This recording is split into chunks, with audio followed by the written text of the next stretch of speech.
Hello, everybody, and welcome to Canadian Football Perspective. I'm with someone who I used to do podcasts with all the time. The greatest conversation in the history of conversations that we had was in a hotel in Hamilton ahead of a Grey Cup, and then that file got lost, and we haven't talked since because DT hates me because I lost that file. Can't Hello, Derek believe Taylor. my insights that day were unbelievable, and they're gone forever. I don't remember what I said, but I know it was amazing. I remember being so overjoyed when we left that hotel because we had crushed it, and then the file being corrupted, and me wanting to not even go to the Grey Cup because we had talked about so many things in it that I'm like, this is really good. I think people are going to enjoy this insight, and then it just came crumbling apart. But that's okay. I'm glad to be on with you. I shot you a text yesterday, basically saying, hey, do you want to get together and talk CFL Free Agency, which is what we are here to do. Just kind of a roundabout, whatever discussion on things that are interesting, different news and notes over the last little while.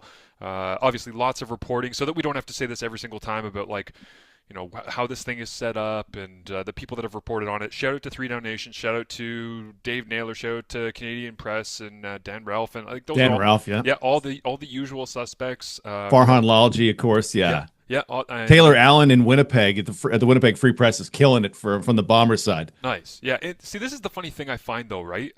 Maybe we can just start this discussion on this. In terms of the reporting of CFL news, I always find this to be an interesting concept because my brain is constantly working in what are they doing down south? What's working? How can we apply that to here so that our game can be basically as widespread as theirs or as beloved as theirs, which a lot of people will say, it doesn't need to be. It's our game. I get it. It's fine. What I am saying, okay, can I say hi to the dog? Hi, yes. Penny, say We hi got to Marshall. Penny's Penny. in the pod already. Yes. Yep. Uh, and the thing that I find interesting about the spreading of news in the National Football League is you know who to go to. You know what I mean? Like, this is one of those weird differences between both sides of the board. And it's not that you don't know who to go to here because it's like Dunk does great and JC Abbott and all the guys like John Hodge, those guys that are at Three Down, they get lots of news and they do a great job of putting it out consistently, especially this time of year where people are starved for news, so they want to get it. But I feel like there's so many people in the CFL universe who are doing a great job, like you say, whether it be locally or beat writers or team writers or niche journalists or people who are coming out of journalism school that are trying to get their foot in the door, and so they're trying to use the platform of the CFL as a way to be able to present things and get their name out there and get employment and grow their career aspirations. And but we don't like. There's basically just like a couple of people that we know to go to, but there's so many signings that Yeah. get brought up by people that are in markets, and I'm sitting here with like a national spreadsheet thinking I've got everything covered.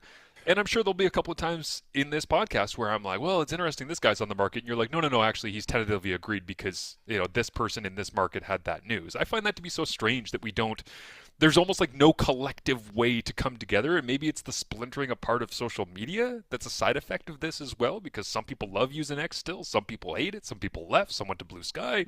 Some are on Threads. Some didn't even download the Threads app like me. I don't know. We're all over the place. But yeah, the way we get information at a time where information is king this time of year in the CFL is interesting to me. Yeah, I think the lesson that we're learning here is that everybody should listen to AM radio. That's the place to be. 680 CJOB AM radio is the How place did to you be. turn this into a local radio promo? Yes, that's where all the great information and talent is. It's Agreed. on radio. It's the home of the largest CFL broadcast in the country. 680 Agreed. CJOB. No, I it's love it. it's great time, and yeah, keep it all straight, but it'll all eventually come out on Tuesday, and we'll be like, okay, yeah, Dylan Wynn to Ottawa. What do I make of that move? Oh, Ta'ala's back in Ottawa. Okay, let's go. They've shorn up their middle, along with everybody from Saskatchewan. The Riders are all going to Ottawa. It's a ton. This part of the season is a ton of fun. I see people complaining about the Ed Hervey window, the tampering window. I'm like, whatever, just open the floodgates and let it happen. Yeah. Like if I think only two deals have been gone back on, and whatever happened with them, Letcher and Demario Houston. Like everything else is like, hey, Jake Seresna agreed to a deal with Winnipeg. Hey, he's going to Winnipeg because of a thing that none of us had ever heard of until Friday, right? The Yeah. transferring of rights. Yeah, so that's an interesting one I want to get to in a second, but it also, everything is relative, right? So people that are getting upset about, the window being open and the floodgates opening, the job of people who are in charge of teams, I always think about this, is their job is not to give us the information up front. Like, they're just doing their job, and if information comes out, fine, whether an agent talk to player talk to whoever. But also, because everything's relative, if it was a big name quarterback, like let's say Bo Levi Mitchell was on the market, Nathan Rourke was on the market, whatever, and he decided he was going to Calgary, and VA's getting kicked out of Calgary because Nathan Rourke's on his way, which I'm not trying to open any scars for anybody there. I'm just saying. Too soon. Yeah, Too soon. I agree. I agree. Bad example, but I'm just saying, let's use this hypothetical to our advantage in this discussion. And if it was that, and then it was backed out of, and it turned out that Nathan Rourke was going to Saskatchewan because Trevor Harris was going to retire all of a sudden, and then the Riders realized they wanted to do this, like that would be really, really big news. That would be impactful. People that get angry about like James Lester Jr. like deciding during a period where you're allowed to decide what you want to do, I don't really understand that because it's like James Lester Jr., very good player, awesome, love it. Also, how many times a game does he touch the football? What impact does he have on the overall outcome of the game?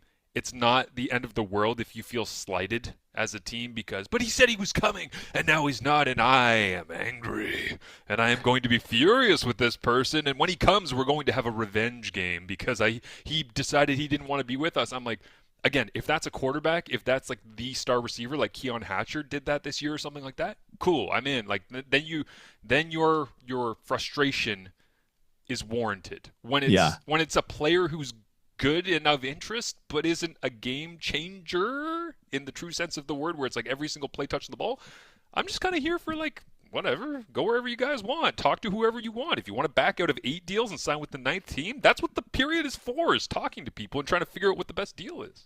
Yeah, it's a speed dating period. Like that was Yeah. what was intended, right? Hey, go see what your market is. Come back to your team. They have an exclusive window to negotiate with you. It has never played out to be that way, as guys like Farhan will explain. But hey, go flirt with other teams, and if you then maybe we'll match it if you're interested, and come on back. But yeah, it's free agency. These guys deserve it, right? This is it's still a league of 1 year contracts, as much as guys are now extended through 2028 and there's guaranteed money in that final year. There's still a lot of 1 year deals, and I will not fault a guy for going to get the best 1 year deal because you are this far away from not having a job. And okay, am I now a realtor? Am I an investment banker? Am I going into construction like you are? Am I going to be a philosopher? Like whatever your next career is, you are one awful knee injury away from it. So Yeah. get your money. Yep, absolutely. And I will say this too, like we care about the CFL, we cover the CFL. Anybody who's listening to this clearly cares about the CFL. The one thing I find incredibly frustrating is like the Austin Mack situation. That bothered me where it's like signs a contract, still has term on it, all the rest, and it's like, yeah, never mind. We're just kidding. We didn't care about it. And that happens year over year over year, and I find that this isn't me being like the CFL is embarrassing, so please don't mistake it for that. I just find it frustrating because the second that I see the headline of like Austin Mack, let go by the Alouettes and they're going to move in a different direction, and it's like that is Danny Machocha and the Alouettes' prerogative. They want to move on. They want to find something different, a cheaper player that can find the same solutions, or they feel like they're more stable without having to worry about injury concerns on Austin Mack. There's lots of variables in this stuff, but the human in me sees that and immediately remembers a Zoom call that I had with the Alouettes this year in which Austin Mack talked for about 10, 15 minutes. I think Lapo and I were doing that game, and so we got to dug in a little bit on like the person, not necessarily the stats or the coming back from injury. That stuff, that's football. We'll figure it out. But tell us who you are. What's life been like? And Yeah. Austin was like, yeah, moved up here, and like my daughter, I don't remember if he has one or two, but he's like my child, at least one, is like playing in the snow, and I've never seen her so happy. I spent the entire off season here, and he's like, it was awful because I hated the weather and I hated the traffic. And like in Montreal, anybody who's been there in the wintertime knows they just can't get rid of the snow. There's all these little small side streets and all that. And he's like, so it's like really hard, and the facilities aren't great, and. But at the end of the day, my family's here and my kid loves snow, and we're just embracing the Canadian experience. And I love this place and I love this team and this organization. And then I read a headline that's like, yeah, but they just see he had a bonus due, and so they said see you later. And I'm like, the human angle of that is painful. And Yeah. so anyways, that's the thing I struggle with this time of year in free agency is people getting uprooted. And I guess the other side of that is people like Wynton McManus, who signs in Hamilton and says, it's actually a shorter commute for me to go to Hamilton than Toronto. So I actually shortened the distance of where I'm going and the effect on my family by changing teams, which is rare, but typically only happens in the GTA, as an example, Yeah. of the CFL. when we're covering a guy's signing, so for me it's the Winnipeg Blue Bombers. Brady Oliveira re-signed a 3-year deal, and I said, Brady, if this is too private, by all means, keep it yourself. But is there guaranteed money in this deal? And he eventually said, yes, there is. And I'm like, good, because the fan of me, the person in me goes, good. Yep. Get your money when you can. If Austin Mack, he signed that long-term deal in Montreal. If I don't know if there was, I fingers crossed for him, there was guaranteed money in it. Montreal owes him a paycheck in 2027, even though he's playing for Edmonton now. Fantastic. I just Every player needs to be encouraged by every other player to get guaranteed money, because it used to not be in our recent lifetime, not even last 2 years, it wasn't an option. Yeah. Now it's an option with the 22 CBA. Get guaranteed money if you are of that stature. I think Nathan Rourke, I have no inside information. I bet half his 2028 salary is on the books already, because I'm Nathan bleeping Rourke, right? Get your guaranteed money, because they can sign you to a long-term deal. You can love Montreal. Your daughters can love playing in the snow, and all of a sudden you're done because you had a bonus on January 31st or whatever it was, right? Like, that's also good agenting, because he's able to hit the market for everybody else. And Edmonton improved the ninth best receiving core in the Canadian Football League, so that's good on them. I love that your team get your money. And it's not Oh, get it's your not money. it's not because I'm the opposite of it. I just love that it's like all opinions on this topic are carved around the concept of players deserve to be paid. And I'm like, yeah, it's super easy. It's almost like when I hear people, saying things on television, whether it be political or otherwise, of like, we should pay our teachers more money. And it's like, yeah, we can all agree on that. Why aren't we doing that? Well, That because shouldn't be a debate. my property tax might go up $2 this year, right? So you can't absolutely have that. And there's a lot of guys, like the Winnipeg Blue Bombers have been built on guys don't maximize their dollars, right? They're maximizing their total life experience. Right. It's money, it's where you like to work, it's who you like to work with, it's where you like to live, it's where your family's healthy, and on and on and on. Willie Jefferson, when he signed in Winnipeg in 19, he got offered the biggest defensive contract, I think, ever at the time by the Toronto Argonauts, and he said, you know what, I want to go to Winnipeg. Okay, yeah, find what makes you the happiest, but these guys should get paid. When Keon Hatcher signs for, what was it, more than 300 grand? Yes, that guy is dominant. He came back from an Achilles. Get your money and pay them. Pay your guys. We're not into the free agency part yet. It's okay. I was frustrated with last year with there was that big cap jump in the transition period between when the window had opened but free agency hadn't happened. Poor All of timing. a sudden the cap went up 400 grand, and as you looked around, you went, man, teams are using their one game list a lot more this year to make it look like they're spending the money and not maximizing the money they could spend, right? Normally, for folks who don't know, normally you would put a guy on 6-game injured list. That money wouldn't count against the cap. You have more space in the cap. But whether it was budgets are already set or whatever it was, teams did not maximize their 1-game, 6-game injured list to pay, to get the most money under the cap. And it was kind of like, oh, you guys could be working.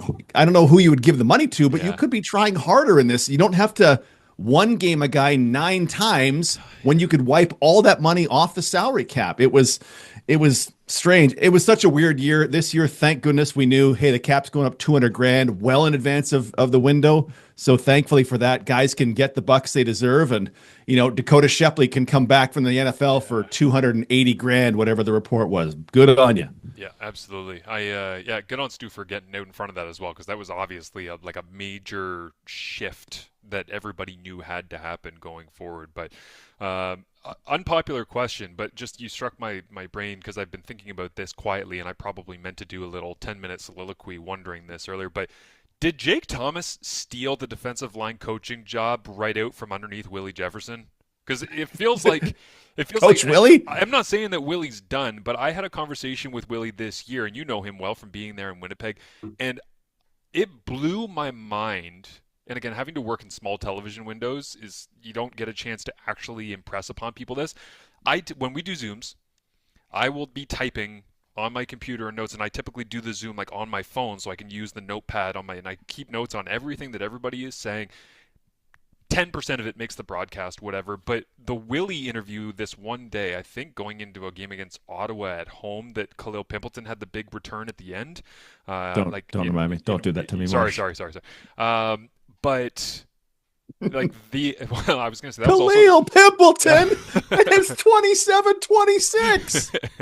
Yeah. but Willie that day breaking down how he's matured in his career and his perspective on analytics and tendencies and the way that he watches film being different now and all the rest. As he was describing it for about 5 minutes and this one big answer that was beautiful and totally honest, I'm like, he's going to be an amazing coach, which I never thought I would have said, because you see somebody with Willie's God-given gifts and you go, he's just a freak. And it's like, well, no, all of those knockdowns are not him being a freak. All of those knockdowns and sacks and pressures are him understanding the game at a higher level and happening to have really long arms, right? So when he had that conversation with me, I did think, man, that guy's going to be a pretty good coach. And I got a feeling like if he's able to really articulate this stuff properly, somebody like Mike O'Shea would probably love to have him as a defensive line. And then I saw Jake Thomas, and Jake's going to be a great coach. I'm not throwing shade at Jake. I love him, a great player, great person, all the rest. But I did have the thought, I'm like, damn, that was probably like Willie's job to have in a year or two, and who knows, maybe it still will be if Jake decides to go somewhere else, or maybe he goes back to Acadia and he takes over for Jeff Cummins as the head coach eventually, if that's what happens. I don't know, whatever. The coaching stuff is random. So, but I just wondered, because I'm like, when Willie's done, because he's obviously re-signed, but when he's done, if he wants to be defensive line coach, Jake Thomas is not going to get kicked out of that role. So No. now I'm like, where does Willie go? Because he loves Winnipeg. He's always Yeah. made that clear. Yeah. Oh, he come on down to Winnipeg. He loves it here. You could find some other spot for him to coach, right? The thing will be, and I don't foresee any problems with it, because Willie. I had a conversation with Willie about, I forget what it was, like how Jarrell Broxton is different from this other tackle, and he's just breaking this down off mic, and I'm like, honest to goodness, I don't understand 60% of what you're saying right now, because it's just high level football stuff. But you're like, as long as he can translate his stuff to guys who aren't 6'7" and can do that giant Euro step inside on a guy and absolutely dust him. Willie's he's such a good dude and a good personality. And yeah, if he's of a mind for that, or I mean, he might have bigger things in mind, but yeah, he could pull it off. It's strange because like, football at a level, I know football at a lower and different level, and then these guys who do it every day, you go, oh man, you're thinking about where your hand is and your foot is and your other foot is and your arm is and your teammate is, and did the guy have his head down or head up, and where's his toe pointed? And I'm like, oh my god, it is unbelievable. I loved it when I just thought of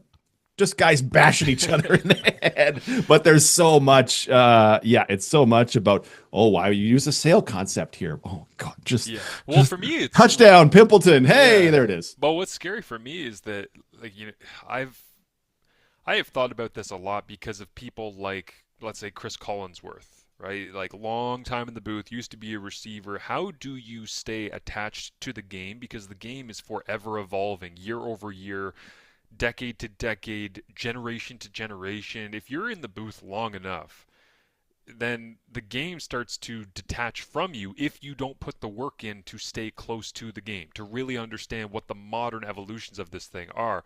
Yeah. I consider myself to be somebody who tries to do that, and the speed with which football is always evolving, like, not just like, oh, it's faster than it's ever been, or there's more of this concept than there's ever been. It's not that.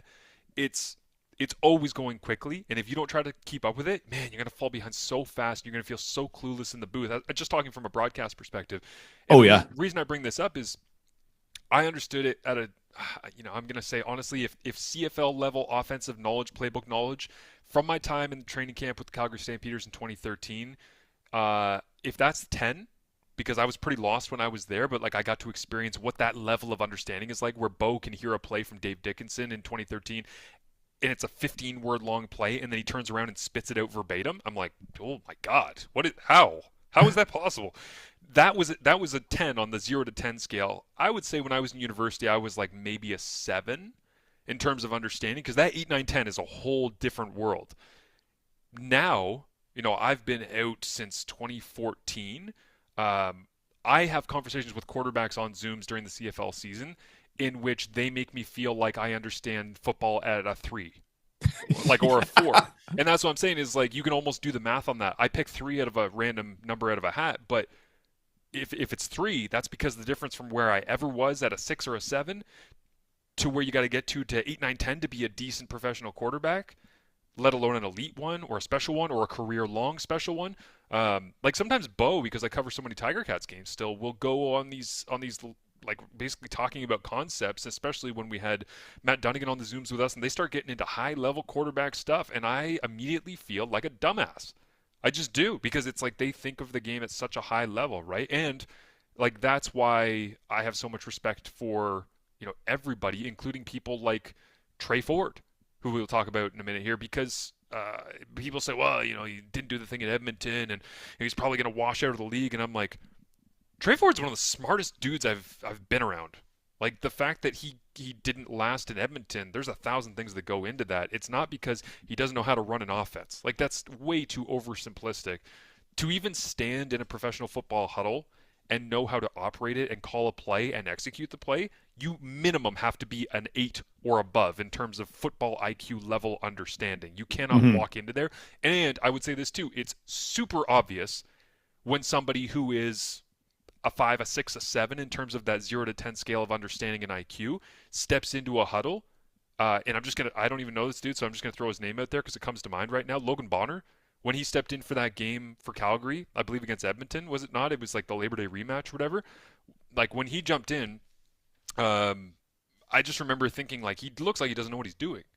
It's like he's not ready for the moment. Why on earth were they deciding that this was the better choice than I believe at that point it was it Jake Mayer that they were like benching Jake or something? It was back in 24, I want to say. Anyways, Mm. um, I don't know why I went on that rant, but basically football understanding is crazy, which brings us to free agency because everybody is trying to throw their rosters together. And just kind of joking with DT before we came on, I'm like, it's just a lot of people making a lot of decisions and hoping that their science experiment works rather than everybody else's science experiment. But the reality is they're all kind of science experiments, and people are very nuanced and different, and you don't know what's going to happen when you throw a bunch of different personalities into a room. And that's the thing about CFL free agency is because of the contract structure and the CBA and all the rest, it's always going to be a science experiment as it is currently constituted. So before we get into some of our favorite science experiments and the interesting ones, what in the hell does it mean when you just transfer a player's rights? Because this I, Jake Seresna thing to me is like I don't fully understand the purpose, and a lot of people have looked at this as like, wow, that was so nice of Ed Hervey, and I'm like, it seems like an unnecessary thing to do, even if it's nice. It's like if he's agreed in principle, it essentially just allows. And I read the release on it. It was like it allows Jake Seresna to get his travel plans in order and to get over there and to find housing sooner. I'm like, is he going to find housing February 7th instead of February 11th? yeah. It's so yeah, for folks who missed it, the Edmonton Elks on Friday transferred Jake Seresna's rights to the Winnipeg Blue Bombers. Nothing went back in exchange. So it wasn't a trade for a conditional eighth round pick, right? Well, you could just trade him for a conditional eighth that if the Bombers win 18 games, they owe Edmonton something that would never happen, That'd right? be They great owe, if it owe was a made up clause. That'd be so much fun. yeah. And like, oh my God, we went 18-0 and we owe them an eighth. Oh no. So it wasn't that. It was just they strictly transferred Jake Seresna to Winnipeg versus Winton McManus got released one day and then Hamilton signed him the next day, right? In advance of free agency. Some guys get released because they have a bonus coming and they get signed pretty quick. Austin Mack, for example. Right. But this was a transfer of rights when it could have been done another way. So why was it done this way? Why did Edmonton and Winnipeg feel the need to transfer it? Like Winnipeg will have a press conference with Jake on Tuesday, which is free agent day. So maybe that weighed into it. Hey, we'd love to show him off on Tuesday. Yeah. Maybe that's part of it, and it won't seem so bad. Maybe it's Edmonton gets 1% better feeling of security that he's not going to end up in a team with a team we don't want to in case we didn't hear something. It's just so strange. Like it's just a trade of a disappearing asset for nothing. And so I don't. Yeah, I'm unable to figure it out. But it's an unusual move, and you have to go. Well, what? Why? Why not just the way Winton went from Toronto to Right. Hamilton? Yeah, and so I have 3 quick thoughts on this, and I'll try to remember all 3 of them as I go through them. One is Did Ed Hervey just want to do something different because Ed Hervey has run out of ways to do things differently during the free agency period? Maybe he was like, they call this the Ed Hervey tampering period, whatever. Well, it's time to reinvent myself and to attach my name to a new way to move players, which is just to assign their rights to a different team when we know they're going there. Two, wouldn't he not want Jake Ceresna to be on Winnipeg? The only team that I could ever imagine because of regional rivalry that they would want to make sure he didn't go to is Calgary. Like that's the only other one that but he's still Yep. in the division. You're still going to have to play him a whole bunch. So that's to me, that's where I kind of go with that one. The third would be, um, I'm like I said, all for the evolution of the tampering period and people getting out in front of things and changing and all the rest. But to the average fan, trying to explain this to them so that they understand the CFL offseason, it's like if it's trying to get ahead to allow somebody to do this thing, just release them. Like release them with like I don't know if you could legally have a almost like a clause. I forget what that term is, but essentially where it's like, hey, we are releasing you with the clause in this that you are actually going to sign with Winnipeg if you're Like the scared of. NFL releases, Yeah, right? Dante Myers released so he could sign in the NFL. right, Until he had a deal in place, we were going to hold on to him. right. Because it's if you don't have that clause in and Dante Myers gets released and he signs with the Bombers, everybody in Sask is like, whoa, what the hell was that? You can't do that. That's not Yeah. right. The old Carlos Boozer in the NBA thing. Yeah, that was, yeah, absolutely. So yeah, it's either Ed Hervey just wanting us to talk about him because he tried to do something differently, or it's Calgary related, or this is. But I do imagine like whether it was Ed calling football operations at the CFL, Ryan Jansen, Greg Dick, great people that run that department in the league, Eric Noivo. Uh, I do I do imagine there just being this kind of moment of like, hey, we just want to assign Ceresna's rights. Sorry? It's What are you talking about? Why would you do that? Well, we just want to do it this way. Have you talked to Kyle? Kyle's on board with this? Yeah, I called him. He said it was cool. it's Yeah, but it's why? it's the soccerification. We're worried about it becoming American football. It's becoming European soccer, where Jake Ceresna has left on a free transfer to the Winnipeg Blue Bombers. No Like, transfer yeah. fee though. That's it. No, well, free transfer. He's out of Yeah, contract, yeah, so he's on a free transfer. Let's yeah, go. yeah. Yeah, it was unusual, but I mean, it's such a massive move for the Bombers from a talent Yeah. perspective and a pivot to their philosophy of the last 6 7 years. It's Ceresna. Oh, if he's healthy, He's I'm gonna so enjoy good. sitting next to Hall of Fame defensive tackle Doug Brown True. talking about Jake Ceresna savaging offensive lines. I'm gonna love it. Yeah, it's so true. And yeah, lost in all of this is the fact that Ceresna's unreal. Like because the headline is about the transaction, because people have become fascinated by how these deals come together around this time of year. But if you just pull back from it, like it doesn't matter whether he dropped out of the sky or his rights were assigned or he got traded or he got released. It's like you add a player of that caliber. Because I don't know if you do this, DT, but I, every year it's almost like intrinsically, I don't write an article or anything on it. I don't do a podcast on it. But when I make my spreadsheet of all of the lists of available names, and unfortunately, again, because of the short contract structures, very often it's like, oh my, yeah, that guy's up for the seventh year in a row in free agency. Crazy. I can't Yep. believe I'm writing his name again. But typically, as I'm going down through the list, there are certain names that just pop, right? And it's not because they're all CFL or they've won a bunch of Grey Cups. There's just certain names that hold special value in terms of their performance consistently that makes me, have flashbacks to when I was calling games. And I remember, here's a good one for you, Julian Hauser, when he went absolutely berserk against the Toronto Argonauts this year. I was calling that game. What was his name? The quarterback. It wasn't Dag. Was it Daggy? Was it Max Duggan? Who No, was it? Who? it was Daggy that was in. I think it was like the Oh, Jarrett Daggy. Yeah. because that was the Arbuckle hurt my ankle or calf or whatever it was game. And so Daggy comes in relief, throws the ball a billion times, and yeah, it was against Edmonton. Or no, sorry, that was totally. I'm confusing Argonauts games because they were back-to-back weeks. Anyways, Julian Hauser was a freak that game. Is the point. And so when I see his name as I'm typing out that free agency list, I go, "Oh man, that's crazy. He's up for free agency." But also kind of like an unspoken internal conversation with myself as I'm typing out that list is I go, Julian Hauser, yeah, he ain't going nowhere. Like he's not leaving. And like every team I go down through, and I'm like, Keon Hatcher, I'm like, why the hell would he leave? He's playing with Nathan Rourke. Oh my gosh, yeah. But when I came to Edmonton, I remember seeing Ceresna and going, yeah, why would he? He doesn't want to leave. I'm like, he got back there after doing the whole Curly Gittins thing, and we trade, and then you still get the player that you traded for, and all the rest. So the fact that he did go, um, there's a couple of those every year, and this is going to be a totally random reference talking point, but I remember somebody, I think it was Coach John Salavanis that has worked for so long on the Hamilton Tiger Cats broadcast, that we were at training camp with the news that Bear Woods had been released from the Montreal Oh Alouettes. my gosh, yeah. And in that moment, I was pretty young and fresh to covering the league and trying to understand rosters and transactions and the fact that when they cut down to 75, there's always one or two that kind of catches your eye or it's a veteran or whatever. And so Bear Woods gets let go. And I remember being very inexperienced and going, why the hell would they do? That's crazy. He's such a good linebacker. And Coach Sal being like, there's always a couple. He's like, you just have to expect that there's always going to be a couple that are going to kind of open your mind to the fact that not everybody wants to follow the script of I'm supposed to be here or I got traded back to here or they some guys just do what they think is best for themselves. It is the free will of free agency. That is the whole damn point.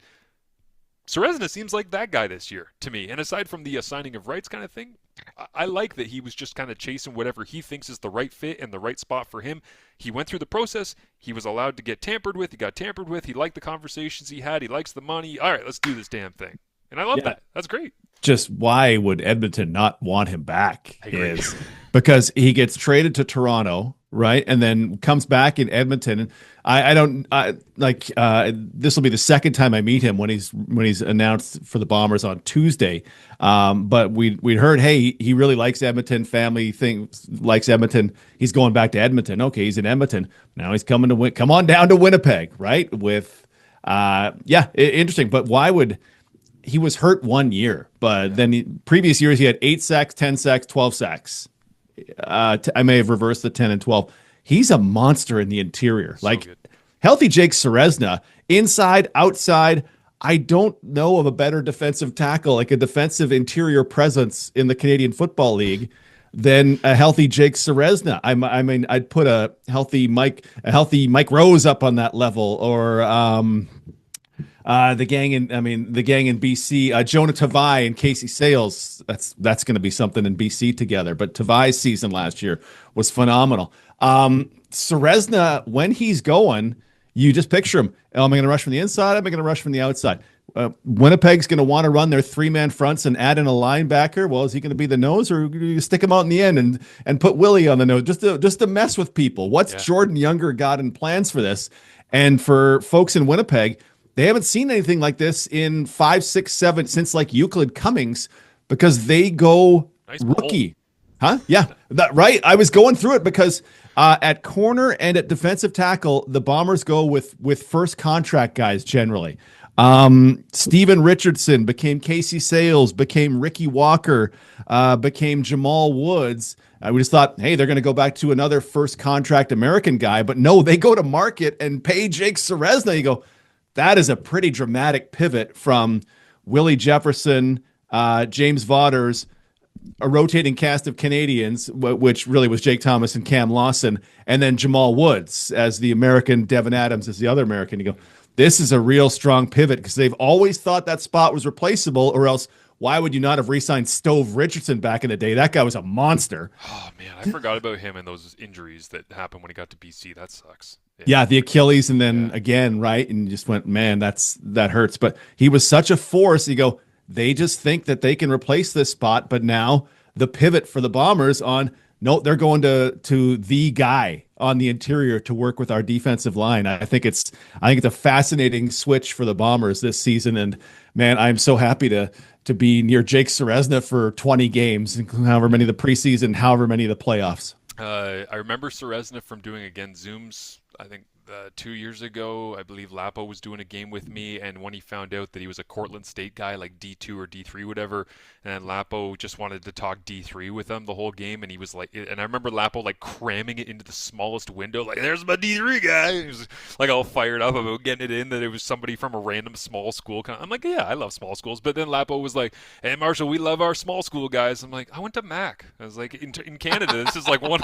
It's like this is not some tiny like community college kind of thing. I'm like, it's a major university in Ontario. But and the only time I've talked to Jake in person, I was covering a game, I think Edmonton at Ottawa, and I rode a motorcycle Hamilton to Ottawa, and I got there and I was in my riding gear, and I got in the elevator, and Jake was in there, and he looked at me and he was like, "Are you who I think I am? Are who you are?" And I was like, "I am. I just got here. I'm sorry. I look very strange right now." It's like you've only ever seen me with a suit on. And I was like, "This is not that." But yeah, Did your chaps brush up against him in the elevator? Did that make that awkward? Is that what it was? I had some douchey leather motorcycle jacket on, and yeah, I, the one time I've talked to Jake, it was at the 2024 Grey Cup. He was playing for the Argos. I was unable to convince him on Saturday to just go home that day and just not play in the game on Sunday.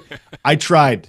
Any Bomber fans, I tried to get Serezna to go home. He just flat out refused to. I got really thought it would help the Bombers that day, but yeah. That's great. We got a Blue Sky message here when I said, "Hey, send us any questions that you might have or something you want DT and I to tackle." And Super Nerd Michael which is go for two Elks on Blue Sky. He said, "Give me give me a reason to be optimistic about the Elks offense. Something about the Elks offense." Okay, we have to talk about the Elks and free agency. Yes, because it is so bizarre.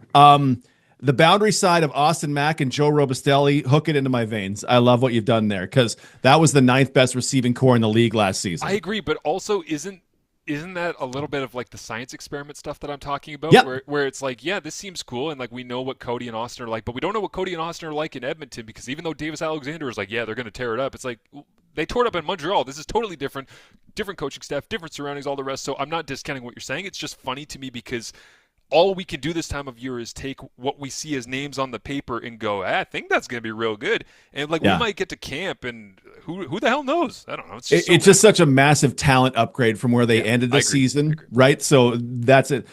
This is the thing I don't get, and Marsh, maybe you can help me through this. They've agreed to deals with Brendan Bordner, Jordan Murray, and Coulter Woodmansey. So they have 4 starting tackles to start with. Martez Ivey, Jordan Murray on the left, Brendan Bordner, Brett Boyko on the right. Okay, sure. Their interior is Mark Corti, David Beard, Carter O'Donnell.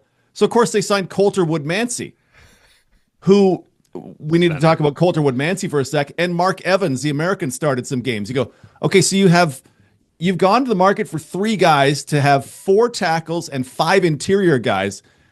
Last I noticed, like you can have a 6th offensive lineman out there, sure. What are they? Why are they signing all these guys? And why are these guys agreeing to deals to go to teams with staff? Martez Ivey 2 years ago we were talking about as the best tackle in the league, and you're going to play. Is Martez Ivey on the way out, or is Brett Boyko on the way out? There's too many roosters in the hen house in Edmonton, and I don't get it. I agree with that. I think part of it is that when Edmonton found their identity in 2025. I believe that Mark Killam liked the fact that they were just kind of beating the shit out of people physically when they were playing well. Like it was Cody's going to do his thing and be a high percentage thrower, high completion percentage, low average depth of target. And we're going to pound the rock and then we're going to work off play action in order to get Cody his efficient throws. And it's a very sound way of playing the game in the CFL in 2025. So maybe they like that. Maybe they want to go heavy. Maybe they want to have more big bodies. Yeah, Edmonton and Hamilton are going heavy. Like, okay, yeah. But part of me thinks, I agree positionally. Part of me thinks part of this is the old, you can sign as many players as you want. You just have to be under the cap by camp. Yeah. Like maybe it's like, let's see how many we can. And I hate saying this, but when I was getting recruited coming out of high school, straight up, the reason I didn't go to Western is that people told me, not from other universities, so I don't want people to think like, Laurier was slandering Western or something. But I remember people saying, hey, is Western recruiting you? I'm like, yeah. They're like, Greg Marshall tends to over-recruit. I'm like, what does that term mean? And they're like, well, if Greg has you on the scout team or if you're the backup holding the clipboard, it's a lot better than having to play against you. If he actually thinks you're that good, they kind of recruit like 6 quarterbacks a year at that time when I was coming in, like, oh my God, how long was that? 2009. But I remember that was my first brush with the concept of over-recruiting, and sometimes I'm in free agency here in the CFL, and I see it, and I go, would they rather, and it's not like, again, Coulter Woodmansey is not going to, in a game between Edmonton and Hamilton, if Coulter Woodmansey ends up going to camp with the Edmonton Elks, and then he gets released at the end of camp, It's not as though Ed Hervey is sitting there and going, my master plan has worked. He's not on Hamilton. I've reset the market. He's signed somewhere else, and now we don't have to play against the Hamilton Tiger Cats offensive line. I don't think it's this like weird long game. I just think they're trying to upgrade their offensive line, get more physical, and have a depth of talent that they can actually have people compete for top jobs. But yeah, there's 100% a log jam, and usually, to your point, that signals like that all of a sudden the bunny ears, the rabbit ears, the whatever you want to call it, your signal goes up of everyone going like it's almost I'm almost doing it unintentionally, but what's his name, Windhorst? Like why would they do that? Right? Yeah. Why would they do? And you start doing the why would they do that, and you go, someone's not going to be on that roster that you think is going to be on that roster. That's typically why there's a Yeah. log jam at a position.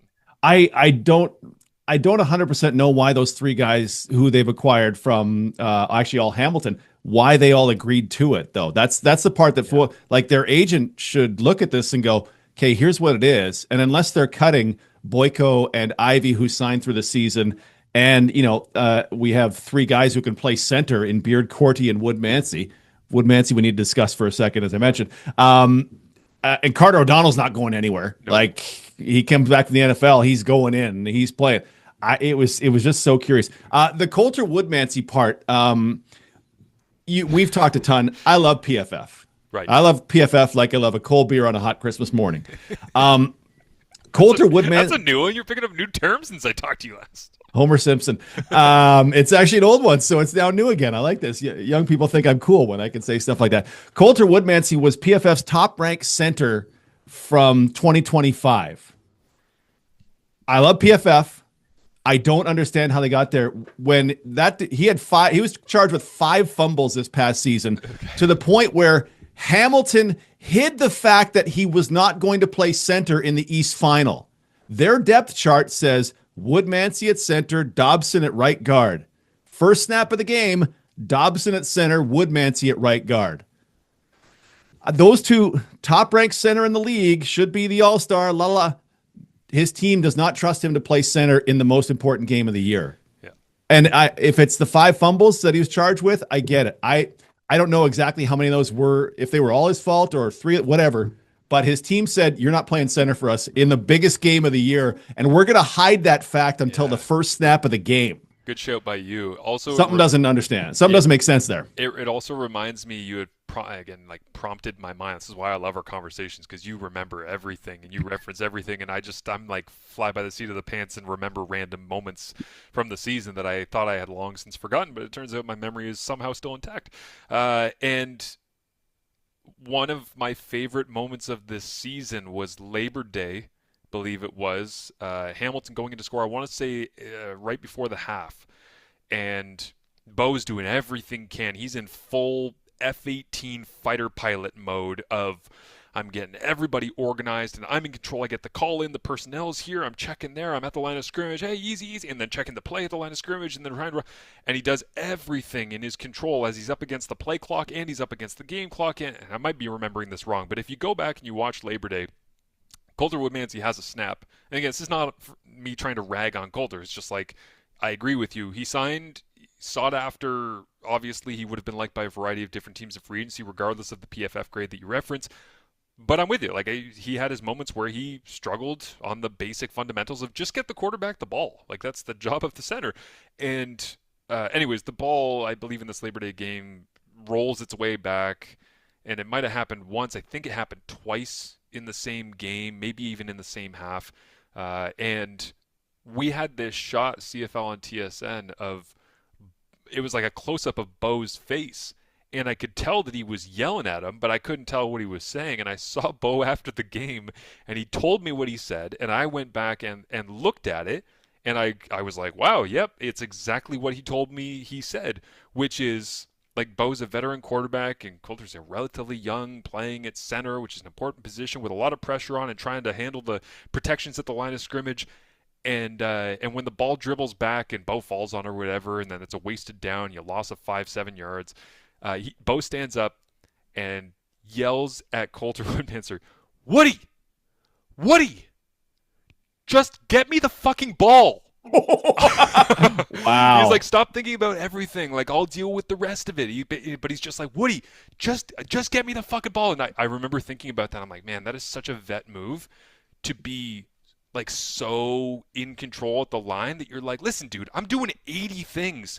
I understand you've got like 8 on your plate, but like there's one thing that I need from you before we worry about anything else, right? So, was there any other signing for you that was, I don't want to say out of left field, but necessarily one that you were kind of like, yeah, I guess it works, but I don't really know. I didn't really see that one coming.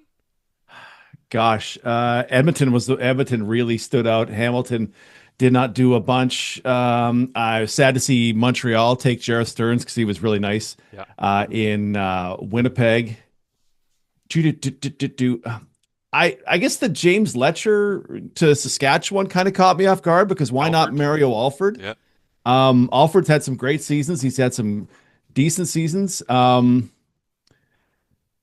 I guess I'm not 100% sure why Edmonton moved on from Niles Morgan.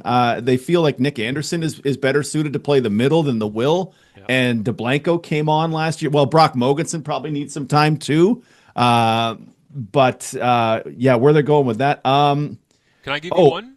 yeah, please, because Okay. there's one in my mind I just got to find. Yeah. Yeah, yeah. So I wanted to throw one or two in here that I found again. Not this is by no way saying these are wrong. How dare they? They're gonna have a terrible career. It's just those ones that you go, I don't know. From the outside looking in, I don't really think that makes the most sense. But there's a certain defensive back that used to be with the Toronto Argonauts, made his way to the Hamilton Tiger Cats, said he couldn't have been happier being with the Hamilton Tiger Cats. Not a lot of people are choosing to go to the Toronto Argonauts right now, including their head coach, who leaves for Ottawa. And then Deshaun Amos goes back to Toronto, and I was like, did they just make him a really good offer? Is that connection with coaching staff, and he wants to like, rekindle the feelings that he had when they were having big success in Toronto? Because, in my opinion, like I don't care where Chad Kelly is at in terms of his recovery and his performance and his mental clarity and how he's going to see the game and all the rest. Hamilton's closer to a Grey Cup than Toronto, aren't they? I would have said in last season, yes, but Hamilton's getting beat up in free agency here. True. Yeah, Um, I feel like when you have like a proven commodity like Bo, who has that, I need to get this done for this place before I'm done playing. I've re-signed and we're gonna run it back, and like Hamilton feels to me closer than Toronto is right now, mostly because of the coaching upheaval and not really knowing whether or not the Miller experience is going to be an overly fruitful one. I'm sure he's a great leader of men. I've talked to him. He's got a good offensive mind and the connections there. But yeah, the Deshaun Amos one was one that kind of jumped out to me. The other one is, and just because I always have quarterbacks on the mind, Jake Mayer. It was kind of a question in the offseason meetings, like the winter meetings, of to Jeremy O'Day and Corey Mace, what do you expect to happen with Jake Mayer? And he was like, well, we need to know what he wants. Like, is he happy coming back here and being in behind? I mean, it was a loaded room coming over from Calgary, right? When it was Tommy Stevens is our short yardage guy, and Jake Mayer is the true backup, and Trevor Harris is the veteran and the leader, and he's going to be the one that leads us to a Grey Cup championship. There you and go. we think we like this Jack Cohn kid. Yeah, yeah. Yeah, like and they've they load the room and they've got one of everything. You got the vet, you got the savvy backup, you got the short yardage guy, and you got the developmental talent. Awesome. So Jake doesn't want to really be a part of that anymore. But for me, and again, 19 leagues, so I'm constantly doing this in my head. I'm like, well, if I was like in Jake Mayer's situation, where would I have wanted to go? In all honesty, and correct me if I'm missing anybody in terms of like the depth of talent and stuff. The unreliability in Toronto at quarterback, and again, injury aside, just in general, the vibes, I would say more than, this is not a PFF grade that I'm referencing. This is just me being like, I don't know what's going to happen at quarterback in Toronto.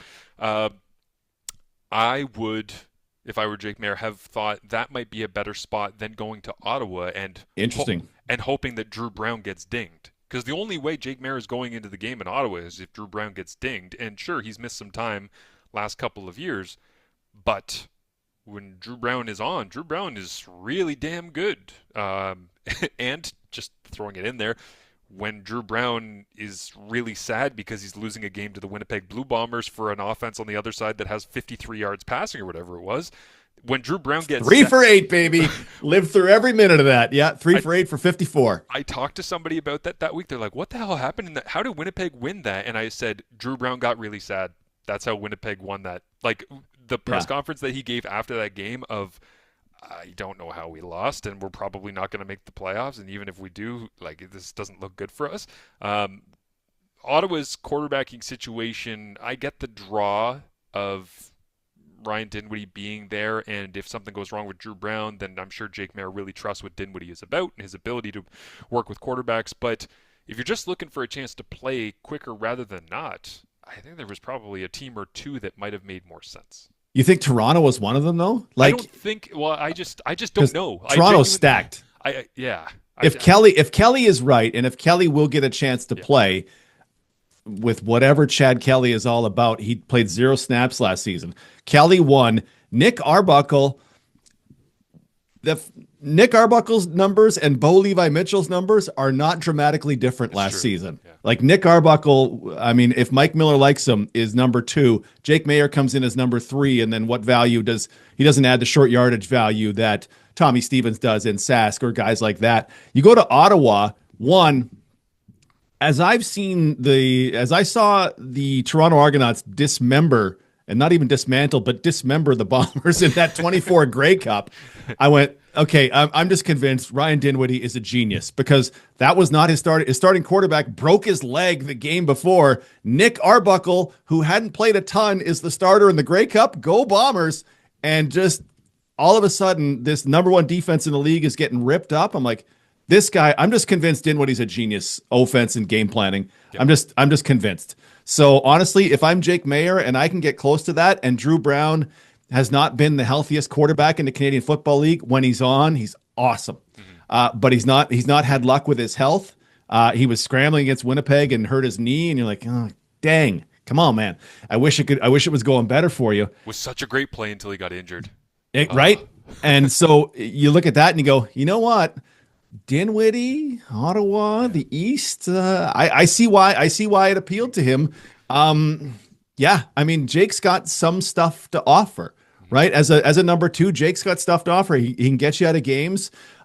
He was in a late season game for the Riders against the Bombers, and if the Riders were interested in winning that game, they absolutely would have with a lot of their second teamers. I think it was 17-16 Winnipeg in the end, but if they hadn't gone down, deep down the depth chart at quarterback, they could have beat the Bombers in Winnipeg in that late season. You go, yeah, he's got some stuff to offer. And all of a sudden, if pretend Drew Brown gets hurt and Ryan Dinwiddie, double bubble boil in trouble, is concocting something and makes Jake Maier look like 2019. I'm crossing over like the first 2 games of Jake Maier's career where he's ripping the ball down the field for the Stampeders. You go, yeah.